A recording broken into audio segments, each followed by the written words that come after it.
The city was gray that winter morning, the kind of cold that bit through gloves and settled in your bones. Snow drifted down in thin, endless sheets, covering the cracked sidewalks like a silent blanket. Kenji Sato walked slowly, his coat buttoned up to his chin, though the seams were worn and his shoes were soaked through.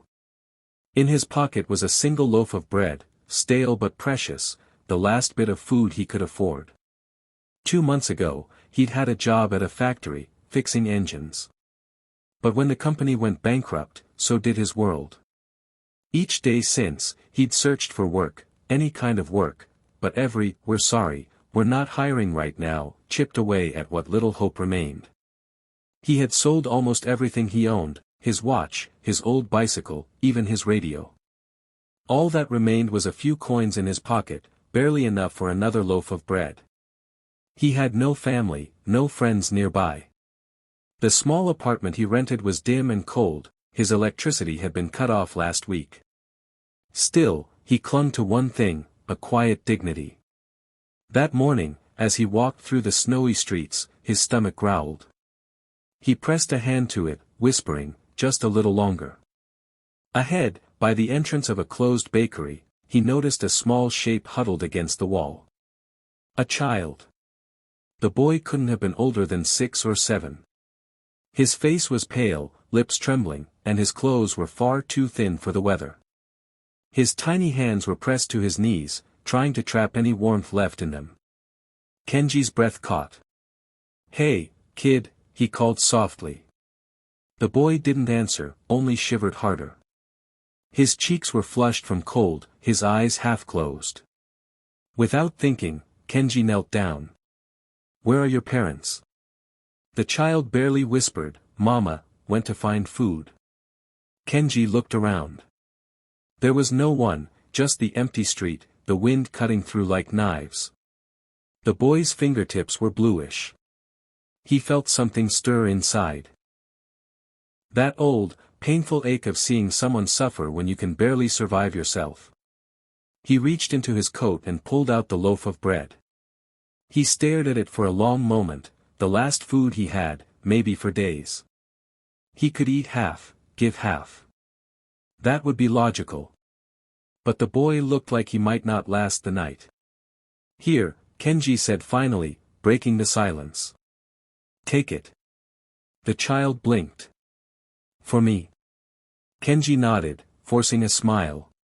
"Yeah. Eat it while it's still, not frozen." The boy reached out weakly, hesitating as though afraid it was a trick. When he took the bread, his hands trembled. He tore into it with small, desperate bites, and tears welled in his eyes.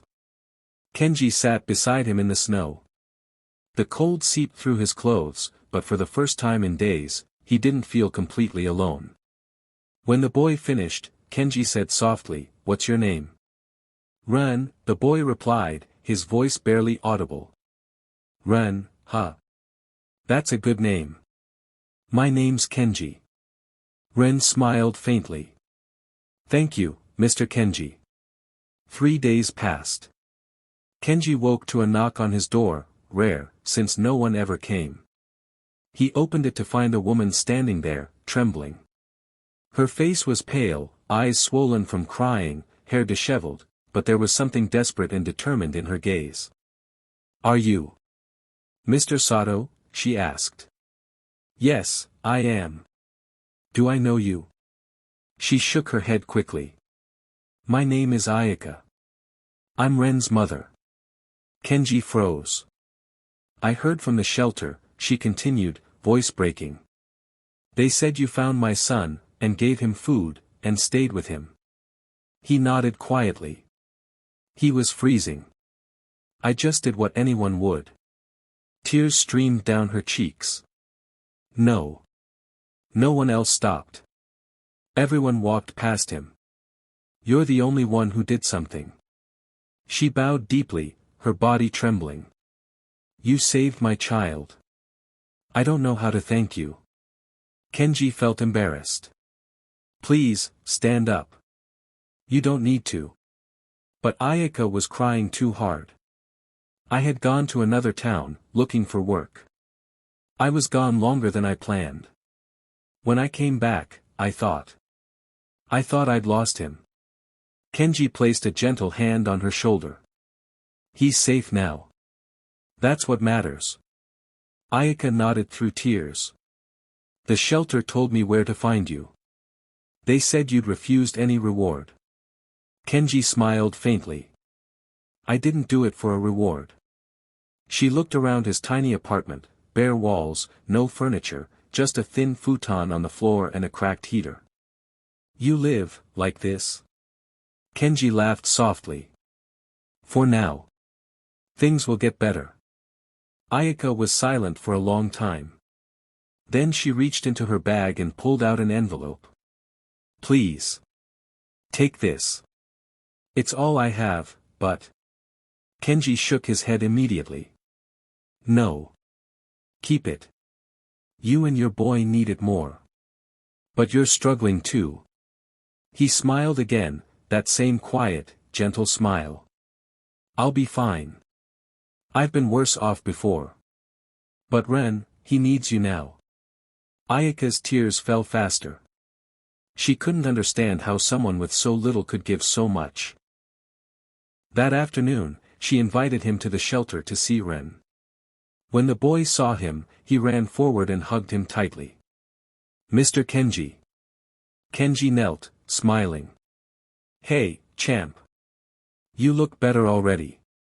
Ren grinned up at him. Mama told me you saved me. Kenji ruffled his hair. Nah, I just shared a little bread. The boy held something out, the scarf Kenji had given him that night. This is yours. Kenji hesitated, then shook his head. No, it looks better on you. Ren hugged him again. For a moment, all three of them stood there, no words, just warmth in the middle of winter. A week later, Ayaka found work at a local diner. She insisted that Kenji visit sometimes for a warm meal, as thanks. He resisted at first, but she wouldn't take no for an answer. As days turned into weeks, the three grew closer, like a small, unexpected family. Kenji helped Ren with his schoolwork, fixed things around the diner, and began smiling again. One evening, Ayaka approached him after closing. Mr. Sato. I spoke to the M.